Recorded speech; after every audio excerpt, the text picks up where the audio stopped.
Hello, my name is Natalia Saltalamacchia, and my article is titled Migration Diplomacy in Mexico-United States Relations, Decision Making Under Asymmetric Structures.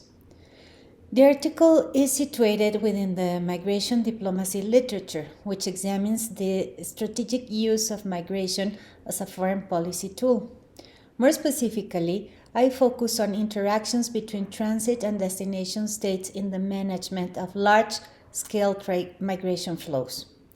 Much of this literature shows that transit countries can use migration control as leverage to extract political or economic concessions from destination countries. We have well documented cases of rent seeking behavior, particularly in transit destination relations involving the European Union. And yet, transit states do not always activate their migration leverage, even when they occupy structurally advantageous positions. So, this is where my puzzle begins. Under what conditions do transit states choose to activate or withhold their migration power in interactions with destination states? To answer this question, I analyze Mexico-United States relations during Donald Trump's first administration. Let me briefly introduce the case. Mexico is a paradigmatic transit country. As migration flows from Central America, the Caribbean, and extracontinental regions increased, Mexico became a pivotal actor in the governance of transmigration towards the United States. This position granted Mexico potential migration power. During the first Trump presidency, migration was politically central in the U.S. The administration initially attempted to induce cooperation with Mexico through incentives, including proposals for a safe third country agreement and explicit offers of conditional partnership tied to reductions in border numbers. Yet, Mexico initially rejected a transactional approach. It did not attempt to capitalize on its position as a transit state to extract concessions. It was only in May 2019, when President Trump threatened to impose tariffs on all Mexican exports unless Mexico tightened migration enforcement, that Mexico entered into negotiations. And even then, it used migration leverage defensively rather than extractively. So the question becomes why? My first contribution is to specify the types of costs that transit states anticipate when considering whether to activate migration leverage.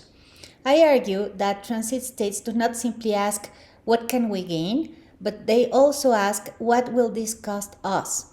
I identify three categories of costs. First, implementation costs, the administrative, financial, and operational burdens of enforcing migration control. Second, political costs, potential domestic backlash, internal fragmentation, or reputational damage within governing coalitions. In Mexico's case, for example, migration had been framed by the government as a human rights and development issue, so a sudden shift toward coercion risked political inconsistency. And third, reputational costs, which concern the international image of the state. Transit governments may fear being seen as commodifying migrants' lives or acting as subcontractors of destination states. Taken together, these anticipated costs shape whether migration power is activated at all.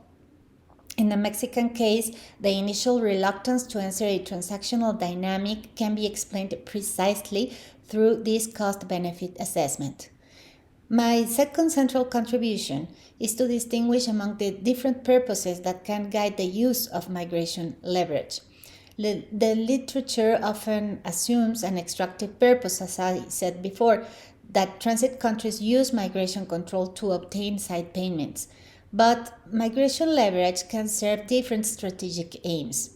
It may be used for punitive purposes, that is, to impose costs on the destination countries, as we said, for extractive purposes to obtain economic, political, or security concessions, but also for defensive purposes, to minimize or neutralize costs imposed by the destination state, or for deterrent purposes, to preempt future coercion against them.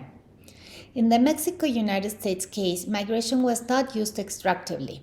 When the tariff threat altered Mexico's cost-benefit equation, migration power was deployed defensively to avoid two specific costs: the imposition of tariffs and the formalization of a safe third country agreement.